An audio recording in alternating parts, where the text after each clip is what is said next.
Hey everyone, and welcome. Today, we are diving into the absolutely fascinating world of plant breeding. And look, this isn't just about planting seeds in your garden. This is about the high-tech science of genetic design, where scientists are, quite literally, drawing up the blueprints for the food of tomorrow. It's how we make sure our crops can feed a growing planet. And it all boils down to one simple question. So that really is the big question, isn't it? How do you build a better plant? One that gives us more food, or can fight off a nasty disease, or maybe even survive a serious drought? Well, I'll tell you, it's not magic. It's a design challenge. And today, we're going to peek inside the toolbox and look at the blueprints scientists are using to solve it. Okay, so before you can build anything, you need a toolkit, right? For plant breeders, that means digging into the genetic toolkit. If you want to create something brand new, you've got to understand the fundamental building blocks you're working with. All right, first up in our toolkit is the genome. The easiest way to think about it is like a plant's complete instruction manual. Everything it is and everything it can be is written in there. Now, every species has its own unique book. So, for example, wheat is really complex. It has a whole library with 3 different genome books, labeled A, B, and D. But then you have a super tough plant like rye, which just has one, called R. These letters, these genomes, are the absolute key to everything.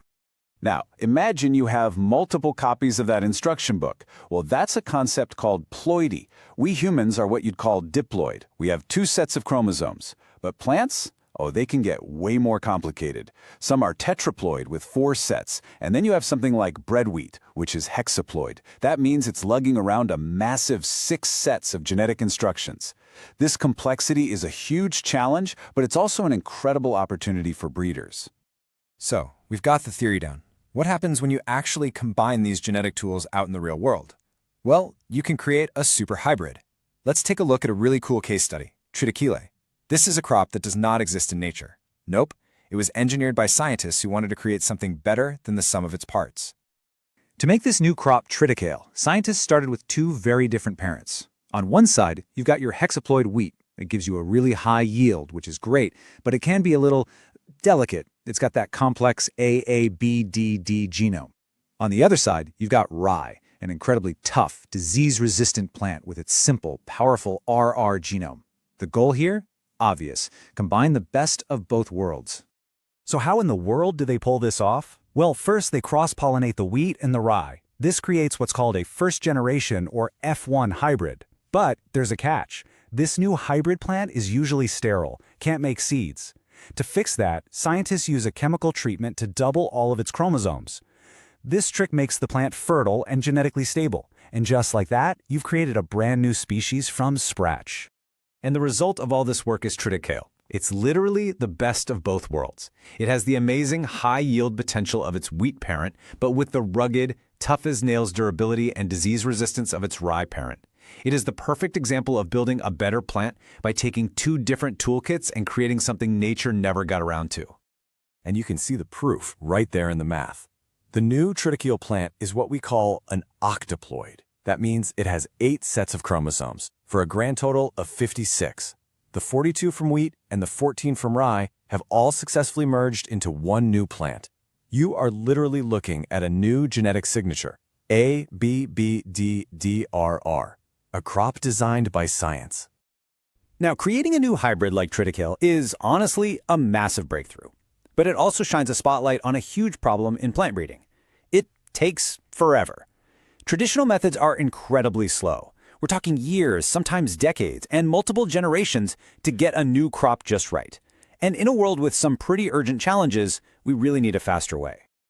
See, the ultimate prize, the holy grail for a plant breeder, is what's called a homozygous plant. All that means is that it's genetically pure. Every desirable trait, like high yield or disease resistance, is locked in. It's stable. It's going to pass those traits down generation after generation without fail. But getting there the old-fashioned way, that can take the better part of a decade. But what if you could just hit a fast-forward button on that whole process? Well, that's exactly what a technique called anther culture does. It's an absolutely breathtaking piece of biotechnology that lets scientists create a perfectly pure, homozygous plant in just one single generation. It is, no exaggeration, a total game changer. Okay, so check this out. Here's how this incredible process works. As you can see, scientists start by taking the anthers, that's the part of the flower that makes pollen, from a hybrid plant. They put these anthers in a special nutrient soup that basically tricks the pollen grains into growing. Now remember, pollen only has half the parent's DNA, so you're growing a whole new plant from a genetically simplified starting point. These tiny new plants grow in jars, and then are slowly and carefully introduced to the outside world. And this is where the magic really happens. You start with a normal diploid parent plant that has two, often messy and mixed, sets of chromosomes. But the anther culture process spits out a haploid plant, which has only one single, perfectly pure set of chromosomes. It's a pure genetic line created in a fraction of the time. And I mean, just look at this chart. The advantage is absolutely staggering. What used to take maybe 8 generations, that's 8 times years, of painstaking selection and crossbreeding can now be done in a single year.